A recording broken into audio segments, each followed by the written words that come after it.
lives in a monochrome world, broken from the sight through her lonely eyes. It reflects the ocean and stars, but her cry echoes around the simple loss of love in her heart, making this whole fairy tale a lie.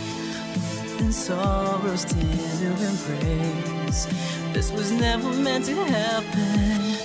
The light of the day, the only reason you have to stay. Hear me sing my song and just keep holding on. You know, I used to play flute. What a beautiful instrument. So beautiful, so serene, so lovely. Except when you sound like a fucking choo-choo train. Hi everybody and welcome back to Cinderella Phenomenon. Delora is a Polly Pocket. Rod hates us, yet he loves us. Emmy is still something infuriating yet lovable at the same time. Let's get back to it. It has been more than a week since Rod and I returned to the Marchen. He has been avoiding me ever since that day. Not that we have much cause to be around each other. Not that we have much cause to be around each other nowadays. I'm constantly on my feet preparing for Emmy's ball. This is ridiculous. Better to be busy than bored, princess. Sigh. I stopped for a moment to better balance a pile of fabrics that I am carrying. One of the maids has ordered me to bring this to a designated room so that it can be sorted out. I am being reduced to fetching and carrying. Ugh! That's what you did in the last route. What is wrong with you? And I have made no progress on accomplishing. This music is so loud in my ears. I feel like I have to yell. And I have made no progress on accomplishing my first good deed. I doubt the simply following orders is... Please! Music! I doubt the simply following orders from the other maids will help me get my first good deed. I feel a shuffling in my pocket, then notice Delora peeking her porcelain face out. So creepy. Better obey rather than disobey, at least. You're not going to get a good deed being stubborn. Anyway, you've got to put yourself out there a bit more, princess. You can't just do whatever is convenient for you. That's not good. Delora has been no help at all. Not even surprised. Wait, I recognize this place. Isn't this where your room is? I stop in front of the door to my old bedroom. Ever since I came here, I have been ignoring this room, not wanting to see what the king did to it during my absence. Do you not want to go in? It's probably like Emmy's room or something now. Why should I? It's not as if it's my room anymore. Please end. Music, please. You were beautiful for the time being, but it...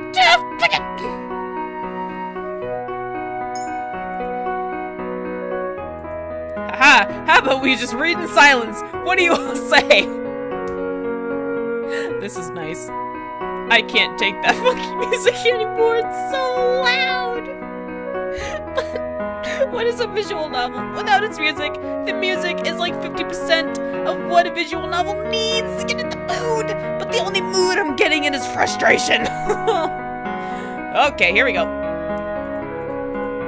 We'll just turn my computer volume down for the meantime, then turn it back up when this fucking music is over.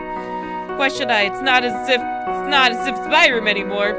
Oh, you're no fun. Aren't you curious about how it's changed? I would be lying if I said that I wasn't. I guess a little peek would not hurt.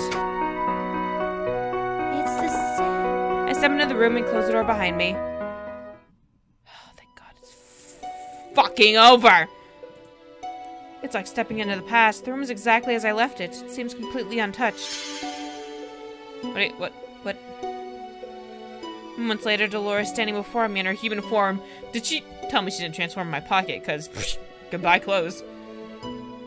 It looks like someone's been dusting in here. Strange, considering no one should remember who this room even belongs to. I glance around, eyes wide. Everything looks the same. I put the fabrics that I'm carrying down on my bed and make my way to the shelf where my dolls are displayed. My eyes pause on a specific doll. Oh, what the fuck is that? This one was not here before. It's Emmy's room! You guys, hello, put the piece. Delora raises an eyebrow. Maybe you just don't remember that one because she wasn't very memorable? You do have a lot of dolls, after all. No, I know each of my dolls by name. This one is definitely new. She looks very similar to the dolls I saw in Viorica's shop. I quickly turn at the sound of a doorknob. Oh god, I hate knowing something that the characters don't know! My eyes move to Delora, but she has already turned into a doll and tucked herself in the corner of the shelf with the rest of my dolls. Emmy stands in the doorway, eyeing me curiously. Sexto, what are you doing here? I made a mistake and thought I was supposed to bring these fabrics here. Hope she does not see through my lie. Emmy shakes her head, smiling. It's not your fault, Sexto. You're still getting used to the palace and its many rooms. I got lost here all the time when I first arrived, too. This room is interesting, though. Father expressly ordered that it be kept clean but otherwise undisturbed. Oh, it's not your room. Why would he say that? He won't say why, but apparently this room is very special to him. Maybe it belonged to someone he cherished. Cherished? What a joke.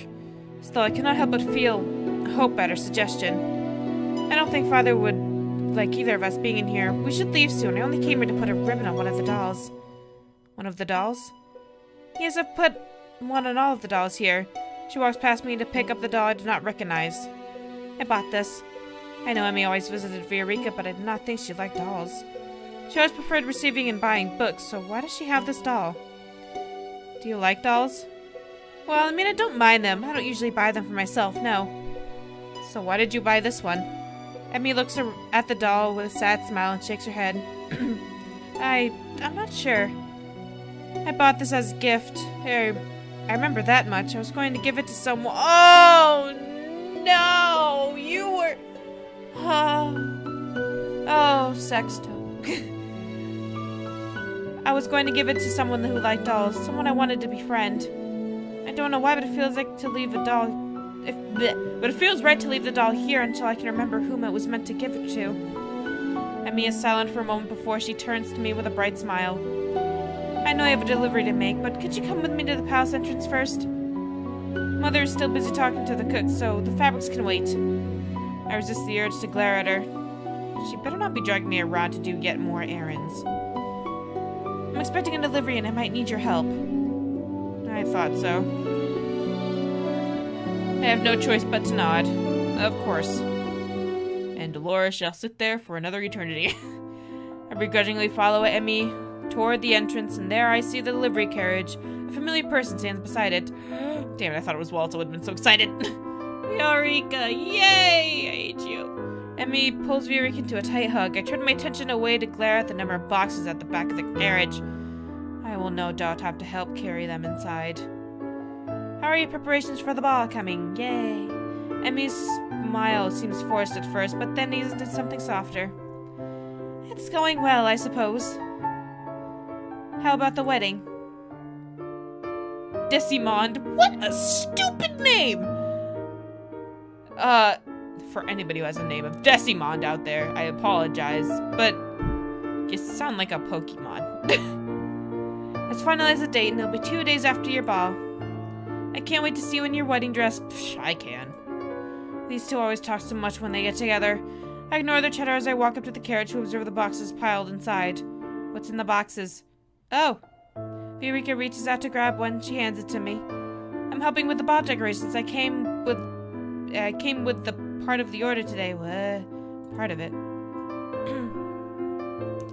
Careful, it's a bit heavy. I take the box from her hands and nearly stumble. This is heavy. Emmy should have a male servant to do this. Queen Ophelia placed quite a large order. I brought the more fragile decorations first. All the glass bulbs and vases. I grip my teeth as I shift the box in my arms in an attempt to make it easier to hold. Don't drop it, please! I thought you worked at a toy shop! Yes, but we also have an aisle dedicated specifically to party decorations. Why? What kind of toy shop is that? Sexto, will you be alright? Yeah, I'll be fine. I feel annoyance simmer within me. I'm obviously not alright. Mia reaches out to help me with the box, but she is too late. I have only taken one step forward when the box slides and I stumble. I manage to cradle it in my arms, but its weight is too much for me.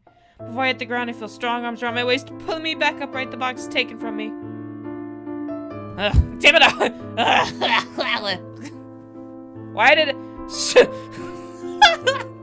I feel his strong arms. No. No. Why couldn't it have been Fritz? Wait, you grabbed her and the box. Oh, it's so romantic. My heart and mind are racing for a moment. I cannot comprehend what has just happened. Yeah, you alright? Yeah, I'm great. Thanks for actually caring. Rod. I glance to the side and I am shocked to see Rod standing there. The expression on his face gives nothing away, but with our close distance I can see some flicker of emotion in his bright eyes. Alright, this is fine. Concern, maybe? Sexto, I'm so sorry. You okay? Yeah, I'm great. I feel fantastic. Great. Rod pushes me and I stumble forward, almost tripping on the ground. He raises an eyebrow at me. Know your limits. I know my limits. Don't you tell me my limits. I know them. Can I tell him off? Damn it. I want to tell him off.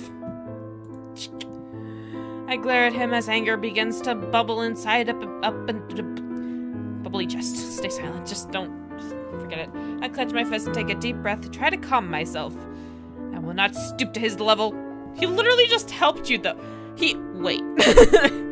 I understand that I don't like the situation, but also he just helped you. He helped you and he was just saying, hey, know what you can do and what you can't do. He wasn't like, you fucking weakling girls can't do anything. He wasn't... What is wrong with you, Sexto? What level has he stooped to saying, just know your limits? I love you, Sexto. He is the one being cruel here, not me. He didn't do anything! For once, I'm on Rod's side. Wait, no, I've been on Rod's side for a while. You shouldn't have stubbornly tried to carry something that was too heavy for you. Okay, now you're getting on my nerves just a little bit. I will not take responsibility if you get hurt.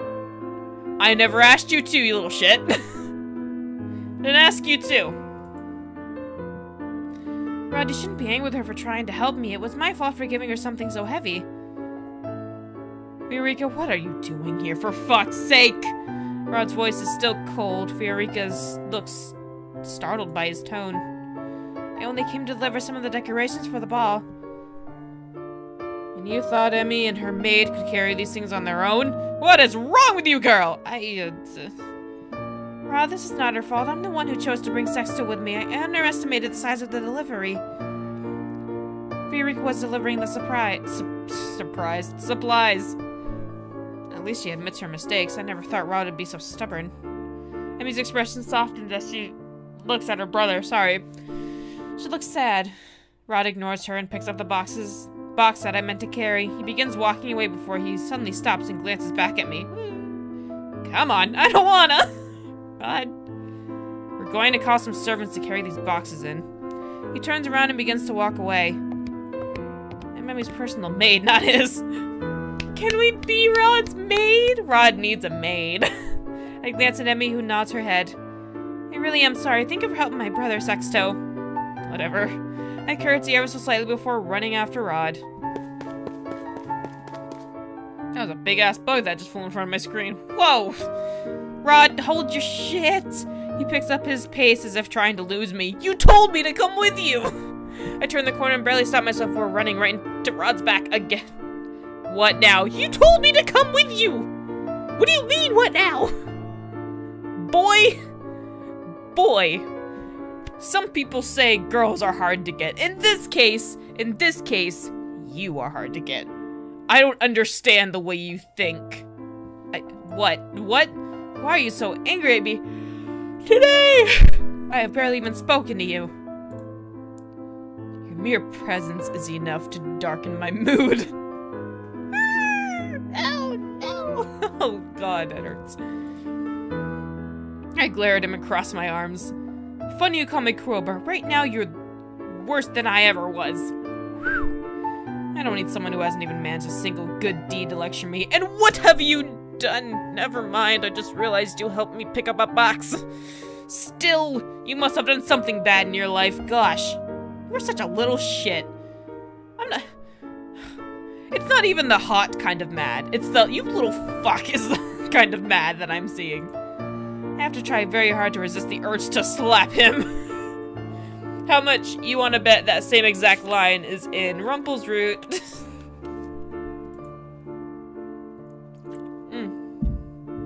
supposed to help me get a good deed.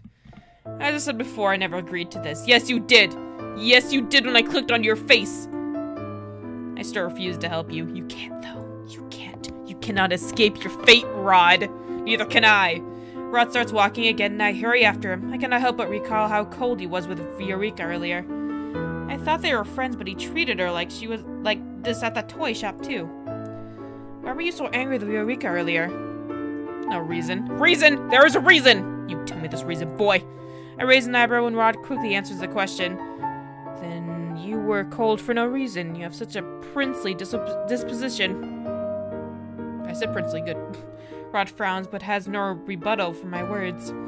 You must be generally cold and unfriendly, huh? Just like me. We'll get along great. We'll be that one couple that everyone hates, but has to be nice to. I have a question. Here's a question. All right. So Sexto is the princess, right? And Rod is the prince of the same country, right?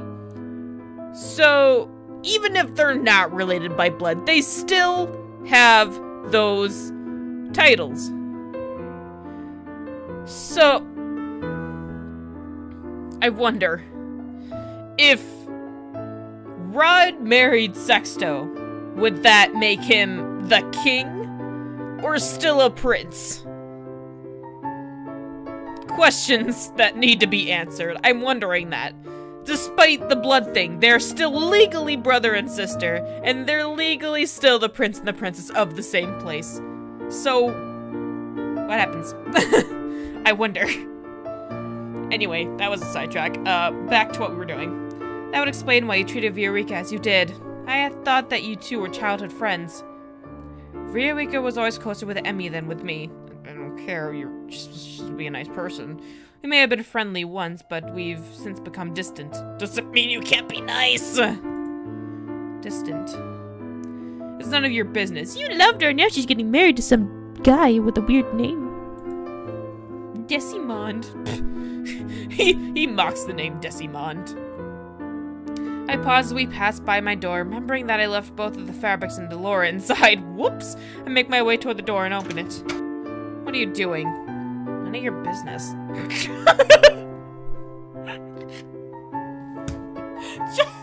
Wow, she shook him off quick. It's like none of your fucking business. Enjoyed your field trip. I am so sorry for leaving you here, but you got yourself into this mess and you're gonna have to get yourself out of it. I frown when I see her sitting on my bed in human form. What would you have done if it wasn't me? Us witches have senses for these things. Oh, great, he's still here. Delora? Yep, I brought her with me. Rod slowly enters the room. Oh, it's nice to see you, Lady Delora. Oh, hello, Zebby. How are you? Nice to see you too, little Zebby. This fucking bunny won't shut the fuck up. Why are you here? Oh my god, there's a giant bug just crawling up the side of my wall. Never mind. It's a lightning bug, guys. I'm gonna name you Sebby, little lightning. Oh god, he fell. Oh, he's on my desk now. No, little lightning bug. Oh no! Oh no, he fell over.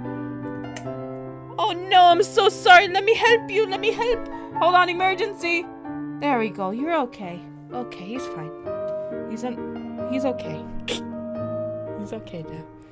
That was an emergency. Alright. I'm so sorry.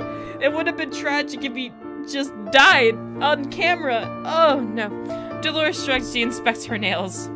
Yep, still red. I thought it would help with the princess here since someone doesn't seem very willing. Rod froze his eyebrows at her. I didn't... Yes, I know. You didn't sign up for this. Technically you did. But do you really have a choice, Rod? Dolores looks at Rod pointedly. The quickest way to get rid of me is to help me. You know the consequences if this fails. Rod looks away, expression conflicted. What? Wait, what? Consequences? What are you talking about? Consequences for not helping me with this curse? Rod sighs heavily before turning back to Dolores. He does not pay attention to me. I am not the right person for this. But you are, Rod. You got to believe in yourself. Like, I believe in you, barely. But there's something there. I believe in you somewhere. Some part of my body, somewhere deep, dark part of my heart believes in you. It doesn't matter what you think. The princess thought you were, so suck it up and do your job.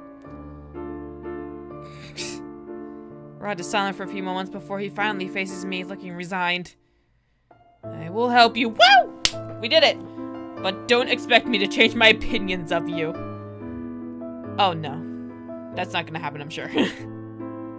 I shrug at him. It's not like I was expecting you to in the first place. The lawyer grins with a clear triumph. Clear. Good talk. Rod sighs. In order to achieve your good deeds, you're going to need to mend what you've broken before.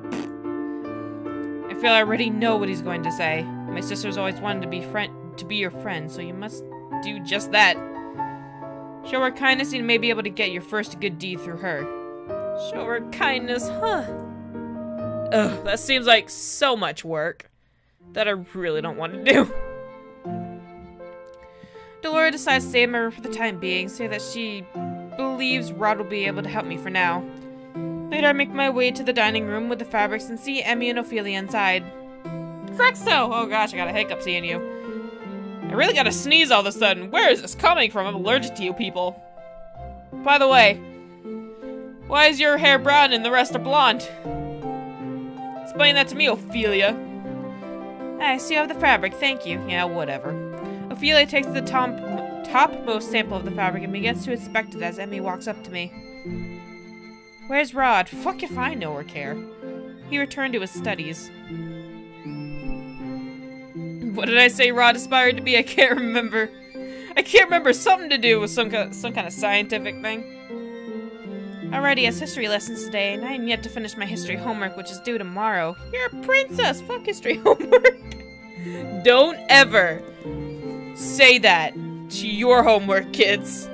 The amount of times I have not done my homework, and then had to either make up an excuse, which were not very good, or I've either had to do it in the morning really quickly, sucks. Just do it right when you get it. And then there you go. It's done. It's done. Just do it when you get it. Just listen to me. I have been through school. It's horrible. Just do it. You'll be fine. I promise. Okay. As Emmy muses aloud, I ponder what Rod told me earlier. I am allergic to these two. My nose started running. I must become Emmy's friend, but is that really a good deed? I don't know. For a person... Nope, she has friends. Never mind. I hope Rod didn't set the servants out before he went back to his room. I wanted to tell him that Eureka and I already called on guards to bring in the boxes inside. Maybe he decided to start his lessons earlier so that he could make your dance lesson this evening. Ugh. Dance lessons? Father wanted to hire the best dance instructor in Angiel, but I honestly feel more comfortable with Rod teaching me. Oh, he can dance too! Oh god, I can't handle this. He's a good dancer, so Father has allowed it. I hate everything. I don't know why, but I suddenly feel such disdain for this lifestyle. Rich people. That's a surprise. I did not know Rod could dance. Not that you care, Sexto, stop caring! He used to prefer singing, but then... Oh, God. Rod is so special. He's so talented. Ophelia trails off. Oh, right, he's a mute. I forgot. Well. That is so sad. He used to love singing, but then... I know she's talking about the fairy tale curse, but I would not expect her to divulge its information to a maid like myself. He decided to focus on his dancing for the past few months. Ophelia glances down at the fabrics, then looks up and smiles at me. Sexto, would you mind helping me with this? No, God, no. I obediently walk over to the fabrics Ophelia wants me to look through. They're apparently samples for the tablecloth that will be used during the ball. Who cares? Who cares? My wedding will not be this extravagant. It will be outside flip-flop shorts and a t-shirt. I mean... The fanciest thing will be that one flower just growing up from the ground that nobody planted. Nobody knew where it came from, but it's there. That's the fanciest thing that's gonna be there. Ah, my wedding day. This is going to be a long day. Wow. Who wants to come to my wedding? It's going to be great. Rod comes immediately to the throne room after his history lesson to start on his dance lessons with Emmy. Can I sit in the throne and watch while you guys dance? I'm only standing here because it's my responsibility as her personal maid to watch over her as she practices, make sure she doesn't fucking trip or something. I watch as she steps out of rhythm and Rod sighs at her. You're doing it wrong. Who taught you to dance, Rod? You are wearing gloves. Alright. I didn't know if he was wearing gloves or not. That's the 10th time. Sorry. Again. So you gotta dance. You gotta practice dancing to music, right? You can't just do it without music. I wondered, like, Sexto's her own little mini band. She's got a drum, a trumpet, like, everything on her back. One of those carry-around band things, and she's just walking around the room playing every instrument for them. They start from the beginning, and I'm able to stifle my own sigh when Emmy messes up the same step again. This would make the 11th time. I really am terrible at this. Would you rather have the royal dance instructor teach you? He has more experience teaching than I do. Oh no, I really want you to teach me, Rod. I don't know. The incest in here is strong. I feel it. I feel it deep within. I need a drink. I'm sorry that I'm such a slow learner. Hey, I'm there with you, girl.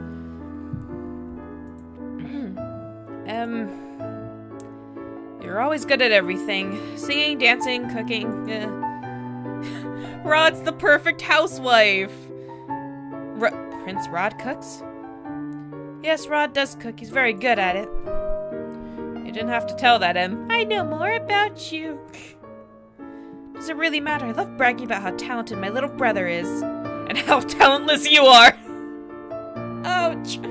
Jesus Christ, Rod, do you need a washcloth, a cold washcloth to put on your head? Because holy crap, you went 3 shades darker than you are.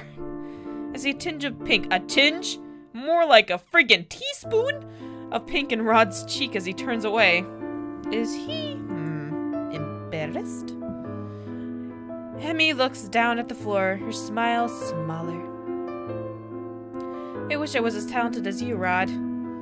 I always had thought Emmy was overly optimistic. She always seemed to bounce back with a smile no matter how many times I pushed her away. Now I cannot help but reconsider that thought. Still, seeing her like this only irritates me. Pitying yourself will get you nowhere. Not everyone can be perfect at everything when they first start out. Hold up! Sexto is encouraging somebody. What kind of freaky dimension have we walked into, guys? Wow. I remember when Mother gave me a similar lesson. No, please, no more flashbacks of your mother. She was, hi little lightning bug. He's back. Sebby's back. He's back in action. Wonder if I can get him to light up. No. I can't get him to light up. I tried touching his little white butt, but it didn't work. She was always such a harsh teacher, and she hated when I showed weakness in front of her. She made me keep practicing until I had practiced whatever it was she wanted me to do. Failure was never an option. Never had time for self-pity. Instead of feeling sorry for yourself, just try harder. Let failure inspire you to do better. I guess I can kind of agree with that. Hello, little lightning bug. How are you? Where are you going? Just don't come too close to me. You got those weird little feetsies. I like what she says, but it's okay to feel a little pity for yourself, but don't get drawn into it. Don't let it inspire you. Pretty much.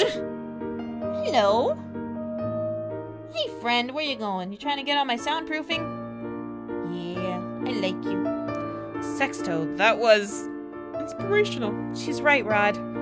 Instead of complaining, I should be working harder. I let out an exasperated sigh and crossed my arms. God, it's so frustrating helping people. Ugh. You always look at your a lightning bug's on my screen. He's like right here. Buddy, you gotta get off that. I can't read. You always look at your feet whenever you reach the underarm turn. Sorry, I couldn't read that. Oh, he's climbing on Emmy's face. This guy's going on an adventure. Instead, focus on counting your steps and let Prince Rod lead you. Worrying too much over your next step is what puts you off rhythm. Emmy stares at me. Can you dance, Sexto? Please, God, no. I don't want to dance with Rod. Don't let me. No! I can. Why? Wow, that's amazing! Come on, I can break down a couple of sick moves too. Guys? Hey, me? Sexto's mind? I can break it down. It's not all that special. I can't dance. Nor have I really ever tried. But deep inside, I know if I did try, I would feel horribly. There's nothing amazing about me being able to dance. Her praise makes me embarrassed regardless. Maybe I can learn faster seeing someone else do the dance for— No! I don't want to dance with you! What are you talking about? It might be easier to copy the steps if I can have someone perform them first. She turns to me, suddenly eyes bright. Would you help me? No, I don't want to. I meant to assist Emmy in any way that I can, but dancing with her brother? Ugh! I already know the answer to this. Why do I even have to look? Well, if I do accept, at least I can prove that I am the better dancer than Rod. Psh. So that's why you're doing this. Rod, I'm gonna show you up with my sick moves! Besides, I'm supposed to be listening to Emmy no matter how absurd her requests are. If that's what you want. Really? Emmy rushes up to me and takes my hand in hers. Thank you, Sexer. I thought it might be an awkward request, but I'm so happy you've agreed to this. If only I was. And I know, Rod is fucking ecstatic about this. I turn to look at Rod, who is glowering at me. The fuck is that? Is that like a lightning bug glare? I'm not dancing with her. She might step on my feet. It won't be by accident if I do. Emmy gives me a disapproving look. Gives him, sorry, not me. Rod, please. It's my special day. He eyes me warily. I stepped toward him and offered my hand. Fucking take it and dance with me, you son of a bitch! Shall we? Rod scowls at me for a few moments before finally taking my hand. Let her— God, you guys look so stiff. Can I dance with Sebby instead? Put my hand on his shoulder and he places his hand on the small of my back. Rod looks at me but quickly averts his gaze. You look me in the eyes! We are dancing together! Something wrong? I didn't think I would ever have to dance with you, that's all. Oh, the lightning bug's above my head! And he's blinking. Oh, he's on my ceiling. Bye, little guy. Neither did I. It's a fucking nightmare. Rod looks at me again. This time he has an uncomfortable scowl on his face. Is he not only uncomfortable? He's not the only one uncomfortable here.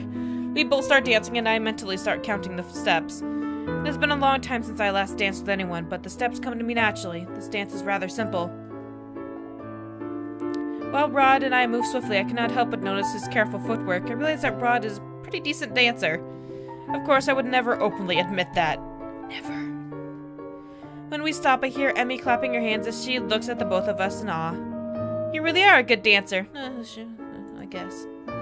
Thank you so much for showing me the steps. Now I know for sure what to do during that part. I just noticed something, how her hair is always going whoosh. It's like a constant wind. It's weird. I just shrug at her before stepping back into the corner. Back where I belong. Emmy takes her position in front of Rod once more. This time she has a bright smile on her face. I cannot believe something as simple as that has made her so happy. At the end of the day, Emmy has managed to do the steps correctly. She tells me many times how grateful she is for the help. After practice, I return to my room and retire to bed. I think about how happy Emmy was. How can such a small thing make a person so happy?